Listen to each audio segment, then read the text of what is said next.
Hello, everyone. If you like what I'm doing here, please consider subscribing, liking, and commenting. It would really help the channel out quite a bit. Thank you very much. The Fleishman Feast Hour, presenting a variety entertainment directed by Rudy Valley.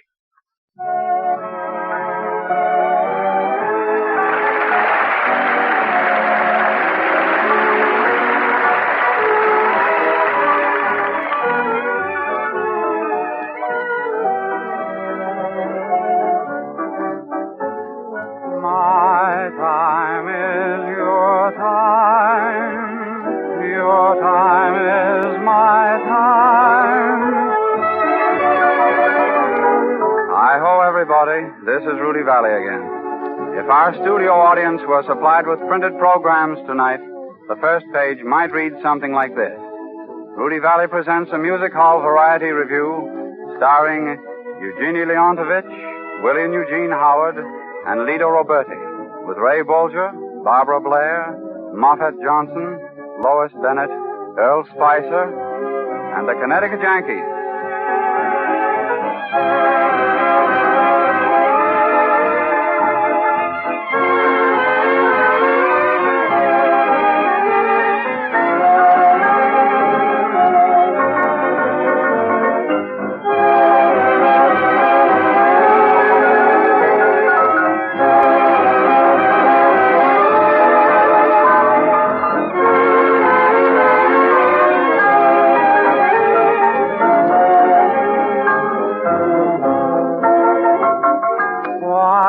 This night go on forever. Why should the morning find you gone? Why can't I keep you here forever and not just till dawn? Why should the sun replace the moonlight? Why must the starlight fade from view? Why can't this night go on forever? Together we two.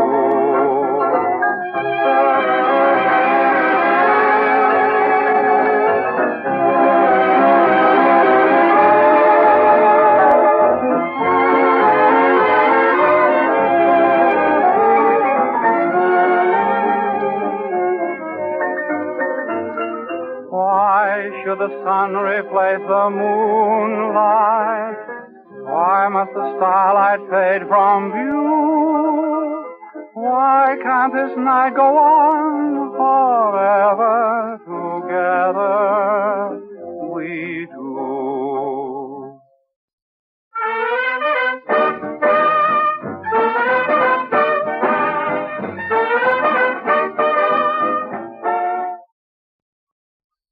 Roberti, blonde, beautiful, and just, over from Poland, Lita reached Broadway about 2 years ago. A vital personality and a highly original manner of putting over songs won for her almost immediate stardom. Perhaps you have seen Lita recently in Eddie Cantor's latest movie, The Kid from Spain. Just now, she is Jack Pearl's leading lady in the new Gershwin musical, Pardon My English. She sings for us tonight her hit number from that production. The title, I've Got a Cousin in Milwaukee, Miss Roberti.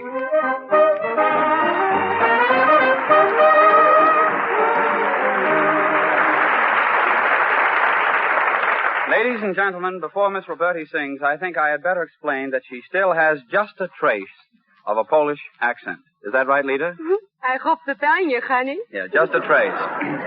What part of Poland do you come from, Lita? Krakow. What? Krakow. I'm sorry, I don't get it. Okay, make it Pittsburgh. Thanks. Now, one other point. This cousin of yours in Milwaukee, what's her name? Krakow. I beg your stuff. Krakow. Thank you once more. Will you play that gentleman, please?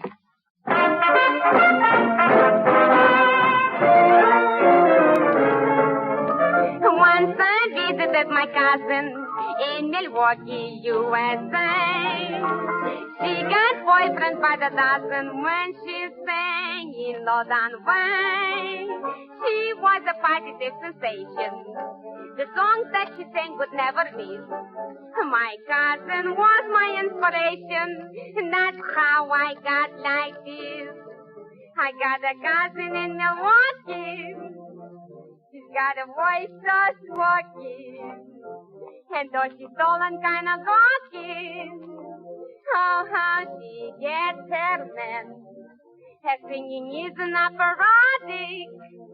It's got lots of static, but makes your heart get acrobatic. Oh, 9 times out of 10.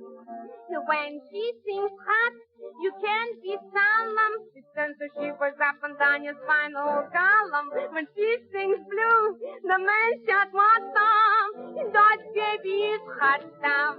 So if you like the way I sing song, if you think that I'm a wow, you can thank my funky cousin from Milwaukee, because she taught me how.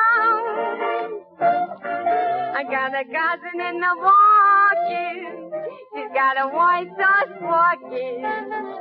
And though she's tall and kind of gawky, oh, how she gets her man. Her singing is an operatic. He's got lots of static, but makes your heart get acrobatic. Oh, 9 times out of 10. When she sings hot, you can't be solemn. Then a hazel mazel. When she sings blue, the man shot bottom. Do-de-do-de-da-nya-nya. So if you like the way I sing song, if you think that I'm a wow, you can thank the squawky cousin from the walk-in. Because she taught me how.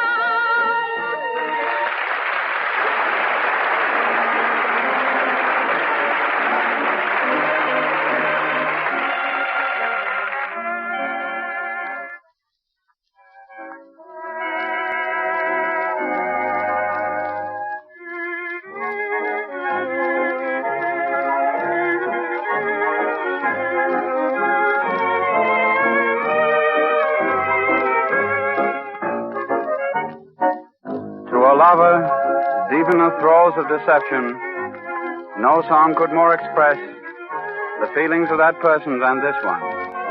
Pretending you care.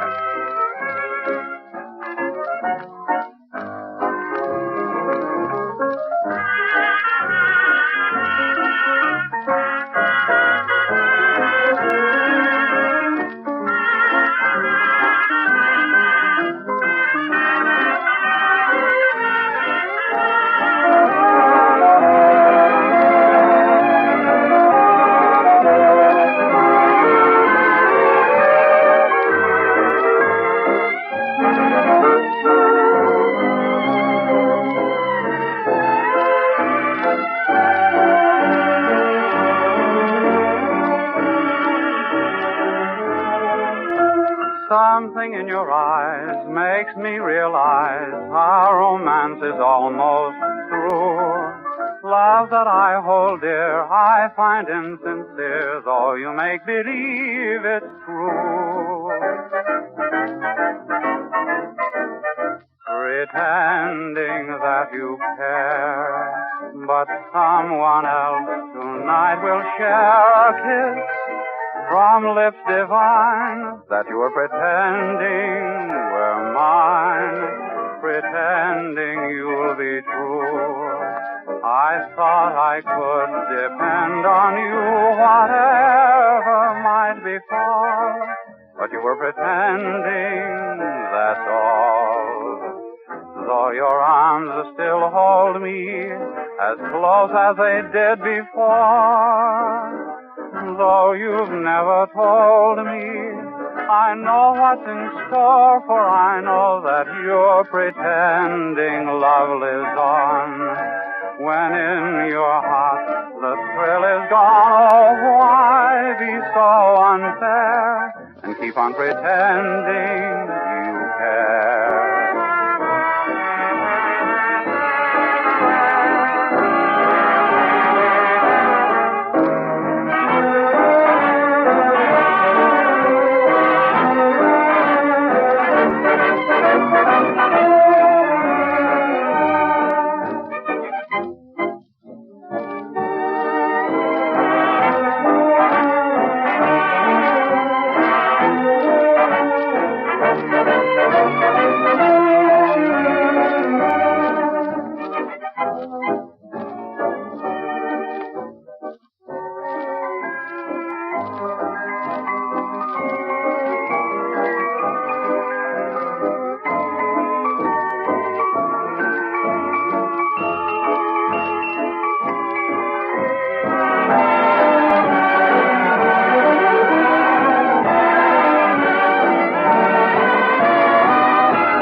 Attention, please. 20th Century Limited now ready on track 14.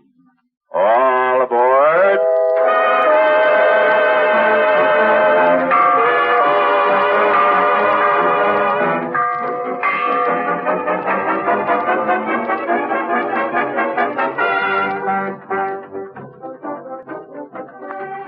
We present Eugenie Leontivich, star of Grand Hotel and Moffat Johnson, character lead in numerous Theatre Guild productions, in a scene from the current Broadway season's outstanding comedy hit, 20th Century. 20th Century, now at the Broadhurst Theatre, was written by Ben Hecht and Charles MacArthur, and is based on a script by Bruce Milholland. With a sharp wit characteristic of the authors, it tells the story of a complicated and hilarious journey from Chicago to New York on the 20th Century Limited. Principal cause of both complications and mirth is Oscar Jaffe, played by Mr. Johnston. Jaffe is a great theatrical producer, a self-centered charlatan with a touch of erratic genius. 3 of his shows in a row have failed, and he is flat broke. Returning from huge Hollywood success on the same train is Lily Garland, played by Leontivich. Lily is a passionately temperamental actress who rose to fame under Jaffe's management, quarreled with him, and left him for movie gold. Only her signature on a new contract can save Jaffe from immediate financial ruin. By bribing a porter, he gains admission to her compartment on the train. Our curtain rises on his entrance.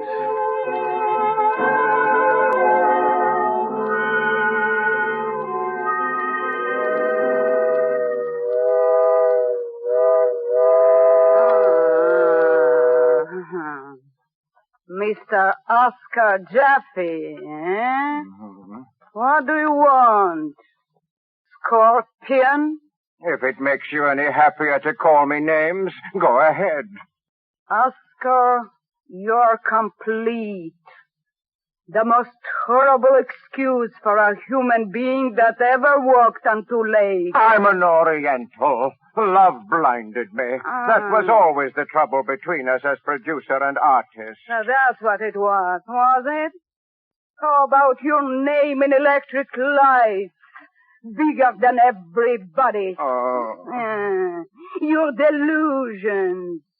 That you were a Shakespeare and Napoleon and great Lama of Tibet, all rolled into one. You're absolutely right. Yes, when you are running around the town, telling people that you had to put chalk marks on the stage so that I would know where to stand. Oh.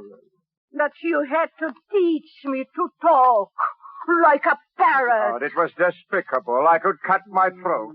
But I've paid for it 1,000 times. When I saw that movie of yours, I blamed myself. You've seen it, eh? Yes. Well, you'll be glad to know it's a great success. I am marvelous in it. Superb. Don't listen to that sort of flattery. There were moments in that movie when you were marvelous. They couldn't help the real Lily coming through several times. But that cheap story, that clumsy, unimaginative direction. All right, I'll tell you that you're right there. And you know why? The director was an idiot. I couldn't get anything through. You know that I had to fight him all the time? It was sacrilege to throw you away on a man like that. I wouldn't have him as my office boy. And the lighting in that picture. Do you remember how I used to bring the lights up every time you stepped on the stage? You became a radiant creature to the audience. People left the theater feeling they'd been through some great spiritual experience. I left the movie house feeling that a magnificent ruby had been set in a platter of lard. You've put yourself back 10 years, but we can mend that. You're going to be greater than ever, Lily Garland. Now, look here, Oscar. If all this adagio is by any chance preliminary to a contract... Who said anything about come on, now, contracts? come on, what are you talking about? You would do anything to get my name on a contract. The movies must have done this to you. I haven't come in here with any contracts. I'm not Max Jacob. I came in here with a dream we both had long ago. The thing that was to be the climax of your career. The last golden stare. The courtesan. The great courtesan role. Oh, so that is the big surprise you have for me, Yes. huh? Another part where I am not worthy of the lieutenant's love and I make a great sacrifice. I wouldn't sneer if I were you. All right, come on, tell me, what is it this time? Montezuma again? Or that big drama about helping Annie, the pride of the guest house? No, Lily, it's none of those things. This happens to be about the greatest woman of all time. Just her memory has kept the world weeping through the centuries. The Magdalene, nomine patri et filio et... The Magdalene. Oh, you mean that play by Zuderman? Zuderman, that German hack. Listen to me, Lily. I'm going to do the Passion play in New York with Lily Garland as the Magdalene. I've had it up my sleeve for some time, just waiting for the right moment. The wickedest woman of her age.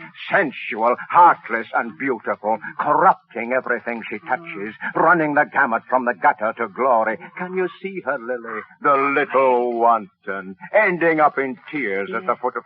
I'm going to have Judas strangle himself with her hair. No. Look here, Oscar. Why not have Judas drink the poison that was intended for me? Lily, that's an inspiration. Go on while you're in the creative mood. Well, I'll tell you how I can see the whole thing. Yes. I can see the Magdalene as a woman who was an aristocrat at the beginning. Yes. And after being heartbroken by some man she loved madly and trusted, she went down to the depths. Hating and despising all men, laughing at them, so cruel, so terrible. Yes. Can't you see that? Yes, Lily, I'm going to make it my greatest production. Yes. Gamble every penny on it. I brought over an entire troupe from Europe. I took them away from Max Reinhardt. It cost me my shirt, but I wanted them. Oh. 2 of them are genius. Lily, if the play runs for 5 years, I don't want a penny. You can have all the money. I only want to stagger New York. A desert scene with 100 camels and real sand brought over from the Holy Land. I'm going to have a Babylonian banquet that you give to your lover in the second act. That's the governor of Judea, Pontius Pilate, with your slaves all around you. You're covered in emeralds in this scene from head to foot. But that's nothing to the finish where you stand in rags. And the Emperor Nero himself offers you half his empire. You reply in a speech that's probably the greatest piece of literature ever written, with the lights pouring down on you, transfigured with love and sacrifice. Nero cringes, and the last we see of you is this pathetic little figure selling olives in the marketplace. It's sublime.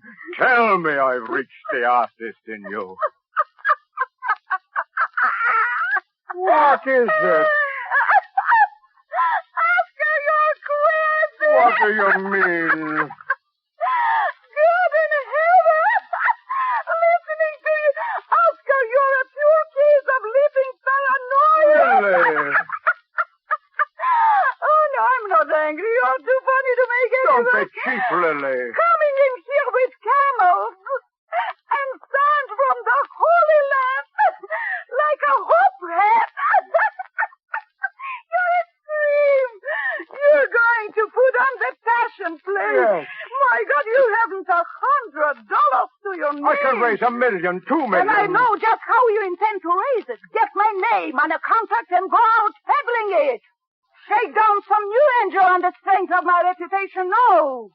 I'm through being your meal ticket. You're at liberty to call up any one of my banks in the morning. Your banks, you mean those banks that are taking your theater away from you? That's a lie. You've been listening to my enemies. I've been listening to Mr. Oliver Webb, your so-called business manager, who came in here with some big story about you going to commit suicide unless I took pity on you. For God's sake, go and commit it.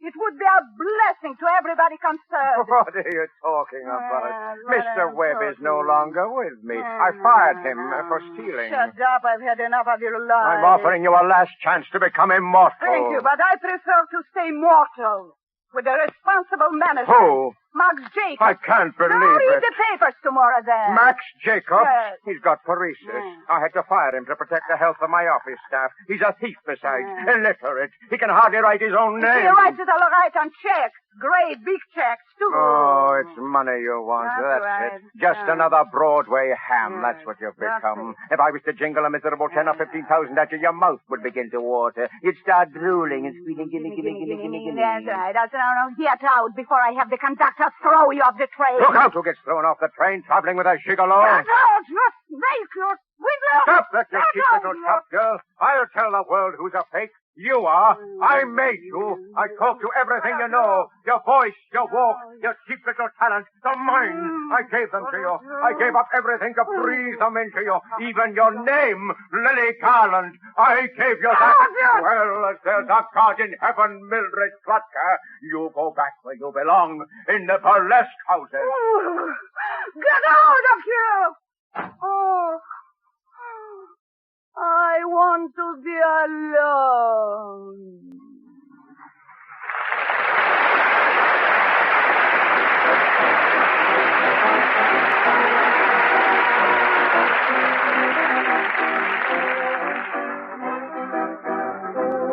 There's a girl in Havana who is quite a sensation, a new revelation. She lives in Havana.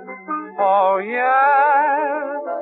Now there's nobody sweeter. She's the talk of the town there, and everyone down there is dying to meet her. She's a sweet senorita. Oh, yes. Tony's wife. The boys in Havana love Tony's wife. Around the cabana of Tony's wife, they sing in a manner that's rare. Tony's wife. The fellas are fools about Tony's wife. They're fighting their duels about Tony's wife, but Tony's too lazy to care. When she plays on her guitar, how they come from near and far. Oh, my old me, she gives them a shaking up. You should see the homes that are breaking up. Gosh, oh gee, a man would surrender his life for Tony's wife.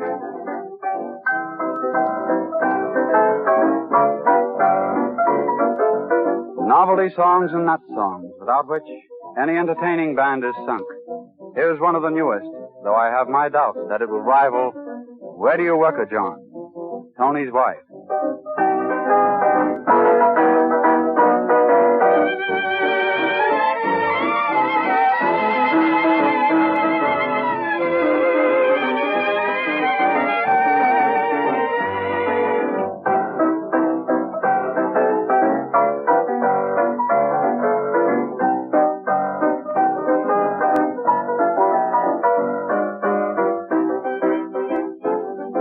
Tony's wife. The boys in Havana love Tony's wife. Around the cabana of Tony's wife, they sing in a manner that's rare. Tony's wife. The fellas are fools about Tony's wife. They're fighting their duels about Tony's wife, but Tony's too lazy to care. When she plays on her guitar,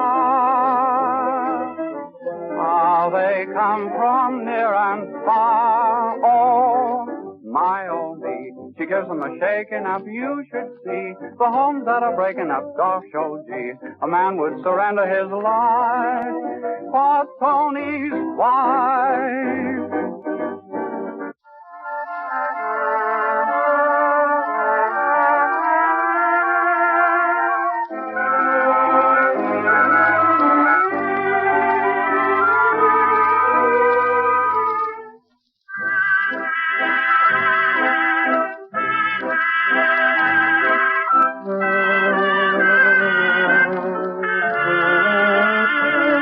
In the writing of the Whisper Waltz, Paul Francis Webster, youthful newcomer to Tin Pan Alley, has teamed up with an old veteran, Joe Burke.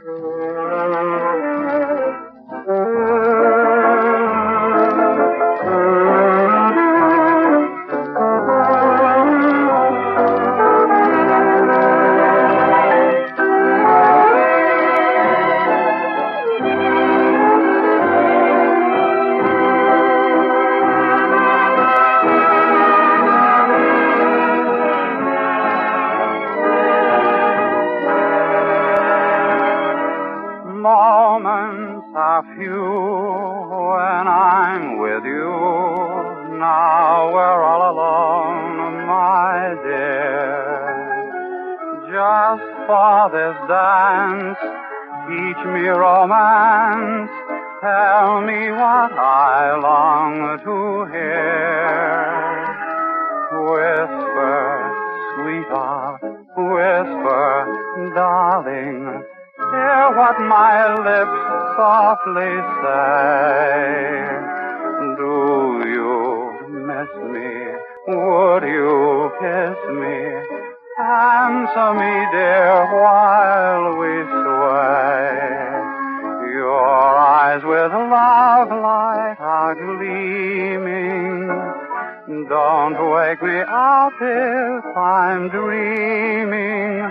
Won't you whisper, sweetheart, you'll love me while we dance the whisper waltz.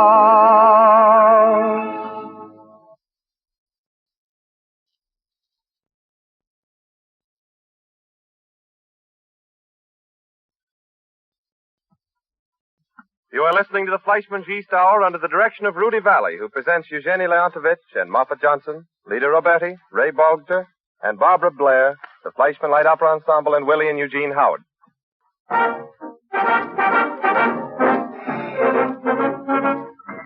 Tonight's program has turned out to be a reunion of George White's scandals, class of 1931.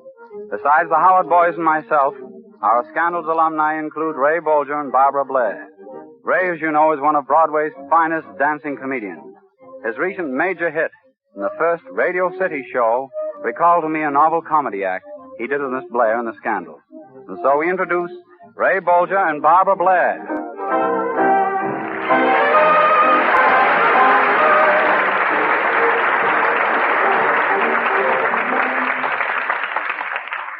Rudy, it's certainly swell. It's certainly swell being with you again. We certainly had some fun together, didn't we? You bet we did. Right, plenty of it, yeah. Yes, sir. I remember many a time in Detroit. Say, who is this, anyway? What do you want, and how'd you get in, and didn't you see the doorman? Yes, but he didn't see me. Who are you looking for? I was looking for Ray Bolger. Goodbye, Ray. Come back here, you coward. It's you, Ray Bolger. Say, what is this, an entrance to an alley? Well, what do you want, miss? I'm Ray Bolger, but you know, I'm very busy. I've been waiting for you for such a long time. Please don't send me away. But why? Well, you think maybe I could go on the stage with you in your act? You want to go on the stage with me? In your act. Well, I don't know. What do you do? Don't I look it? Yeah. That's too fast for me. What I want to know is, what do you do? What is your specialty? That's what I came here to find out. Well, that's fair enough. Do you sing? No. Dance? No. So far, you're full of talent.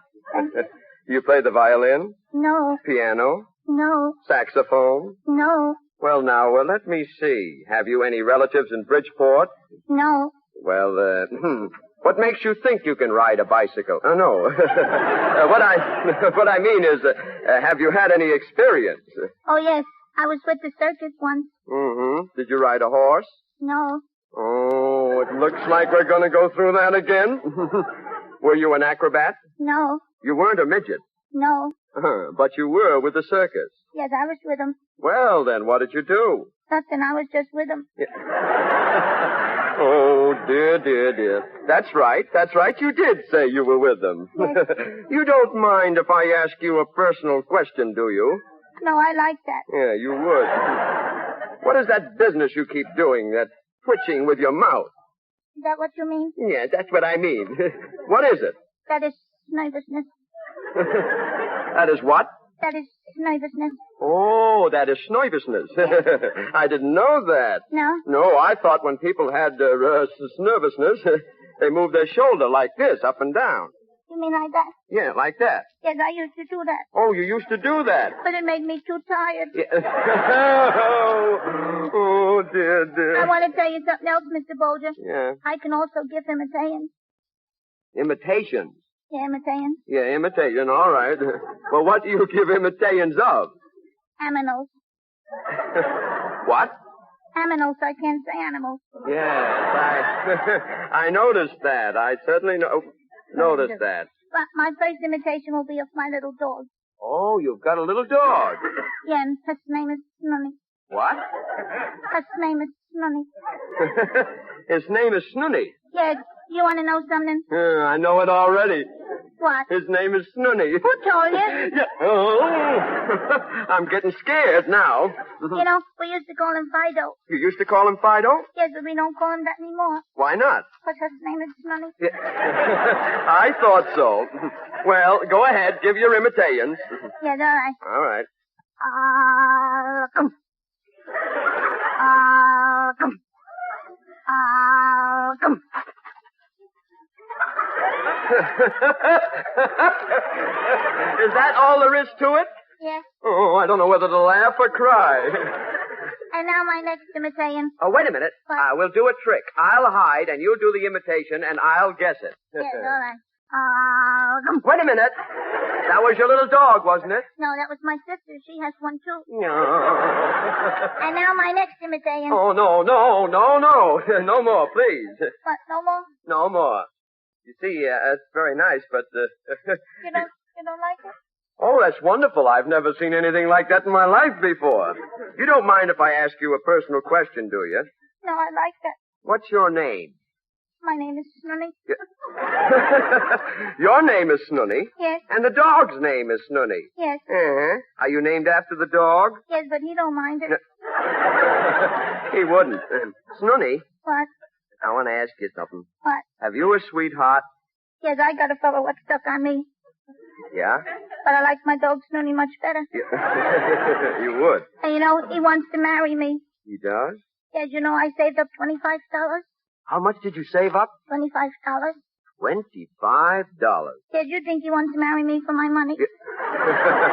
Well, I don't know, Snunny, but I'd like to ask you a question.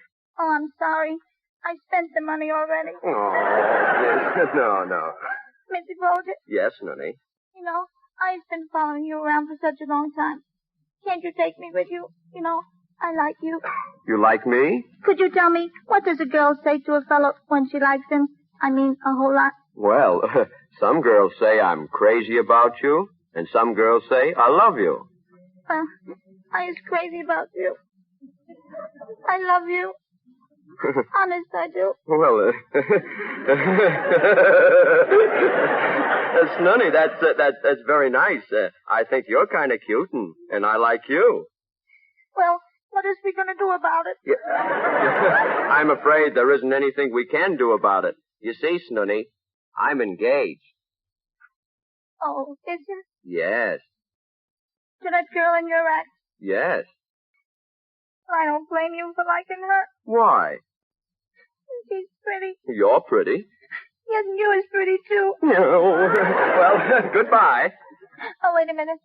Is you going to marry her? Why do you ask? Well, how can I find out? Yeah. That's right. That's certainly right. There is something in that. Well, excuse me, Snunny. I've got to go. Oh, please don't go. Well, what's the matter, Snunny? Snunny! Please take me with you. You're crying. No. Oh, Snunny. Oh, you poor child. Come here. I was only fooling, Snunny. I'm not really engaged to that girl. No? No. And you're not going to marry her? No. Well, you think maybe then there's going to be a chance there for me? Come here, Snunny. I want to tell you something. What? You'll be my missus, 'cause I adore you. You'll be my missus. You're mine.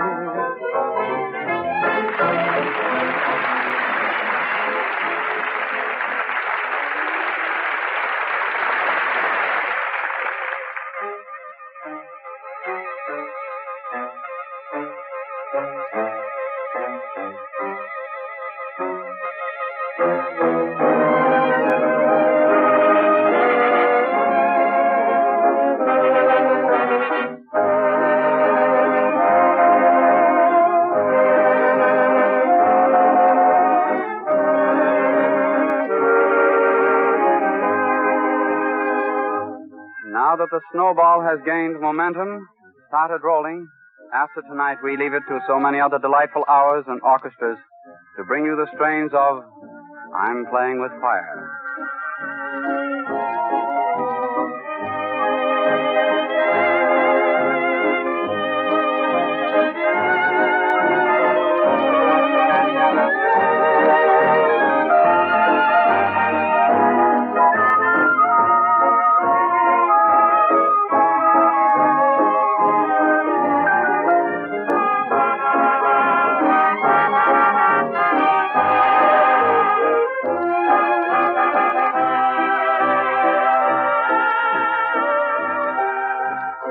I've heard about you, each word about you that everyone has spoken. And from the things I hear, I should be careful, dear. They come and find me and then remind me of all the heart you've broken. But I'm in love with you, so what am I to do?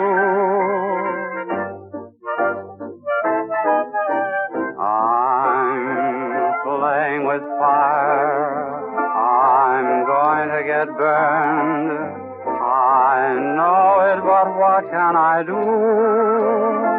I know my heart must be content to go where it is sent, although I may repent when I'm through. But what can I do? I'm playing with fire. I'm gonna get burned while merry-go-rounding with you. But I go for my ride with my eyes open wide. I'm playing with fire. I know it, but what can I do? A few weeks ago, we attempted a medley arrangement of Gilbert and Sullivan music from Pinafore, with solists and a chorus. Partly because the audience response was so favorable, and partly because we enjoyed doing it anyway, we offer a similar sequence tonight. This time I have had our arranger, Elliot Jacoby, prepare a Mikado medley. The soloists include Lois Bennett, Earl Spicer, and one other. I'd tell you his name, but I've had my grapefruit today. Thanks.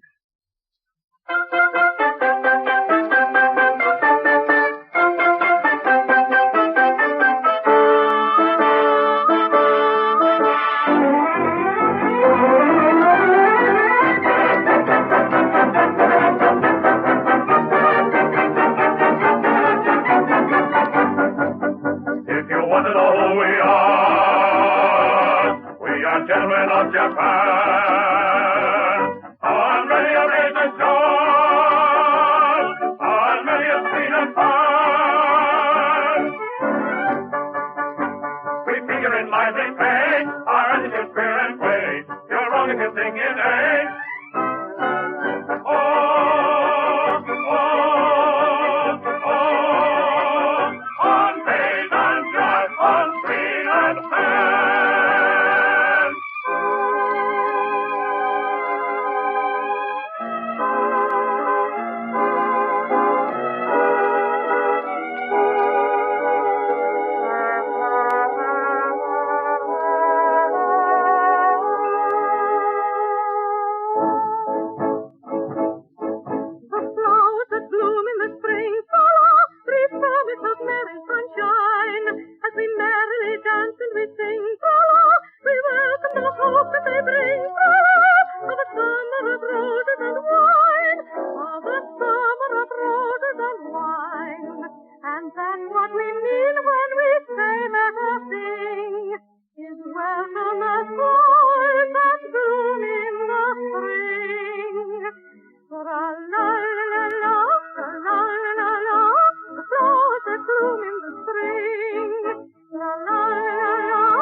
Oh, the Lord High Executioner, a personage of noble rank and title, a dignified and potent officer, whose functions are particularly vital. Declare, oh, the Lord High Executioner, declare, to the noble Lord, to the noble Lord, to the Lord High Executioner.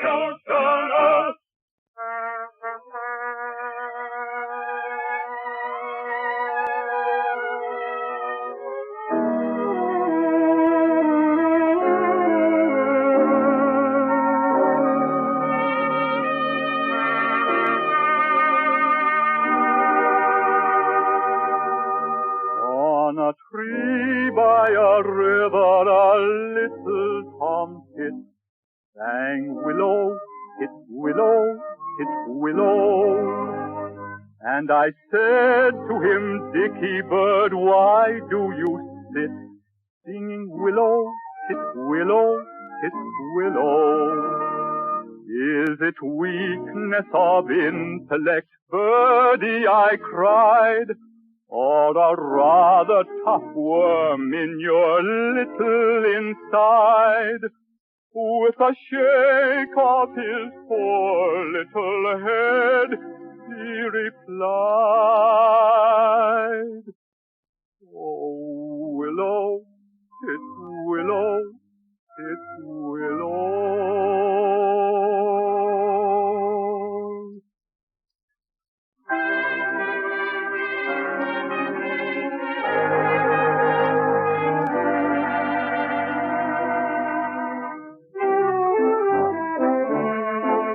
A wandering minstrel I, a thing of shreds and patches, of ballad songs and snatches, and dreamy lullaby.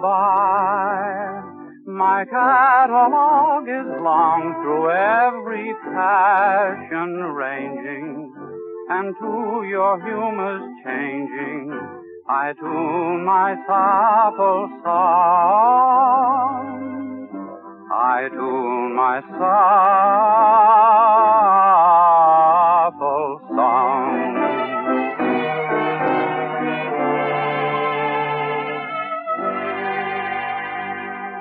A wandering minstrel I, a thing of shreds and patches, of ballad songs and snatches, and dreamy lullaby,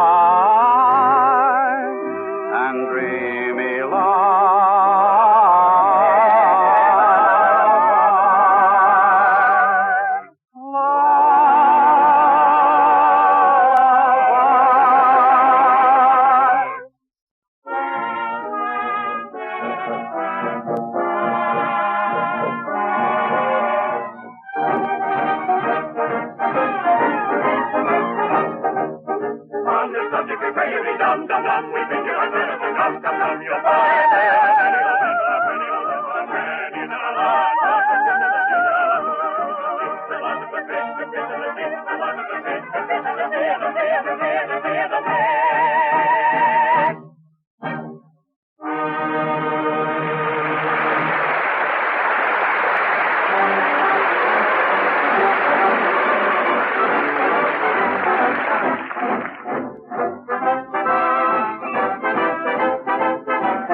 Quite obviously an attempt to rival Valencia, though you are the ones to judge best how successful the attempt has been in the creation of this 6/8 time popular song, Bohemia.